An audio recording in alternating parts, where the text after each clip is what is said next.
As Tony Hsieh lay near death in Connecticut, felled by a pre-Thanksgiving fire, U-Haul trucks and trailers began arriving in Park City, Utah, the resort city where the visionary behind Zappos had quickly constructed a hedonistic enclave. No matter that it would be several more days before Hsieh died, the several dozen technologists, artists and other creatives on his payroll clearly understood that the party was over. According to a neighbor, they appeared to disappear overnight.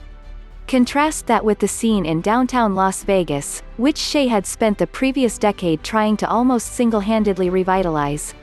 Notes and flowers still pile up in front of the Zappos headquarters, while his image, hundreds of feet wide, is being projected across the mammoth LED screens of the Fremont Street Experience. There's a sadness here, Las Vegas Mayor Carolyn Goodman tells Forbes. There's also a quiet fury, aimed directly at members of this so-called Park City crew, many of whom are slowly filtering back to Las Vegas. I think whoever was there, they saw him hurting himself. They should have done the right thing, says Michael Cornthwaite, a friend of Hsieh's for more than a decade. Another longtime friend describes a two-part anger among his circle, because, 1, they lost Tony, and they felt Tony didn't have anyone who loved him around him. All he had was people who financially benefited from him. After documenting Hsieh's life, the impact he had on Vegas and his downward spiral this year, Forbes spoke with more people who were living with Hsieh in Utah over his final months, and several other older friends familiar with what happened. They show how this group of people who joined Hsieh in Park City indulged in his worst behaviors while on his payroll, as his mental and physical health deteriorated. In the words of one old friend, this is about manipulative leeches who exploited someone's weakness for their own gain in the darkest of all possible ways.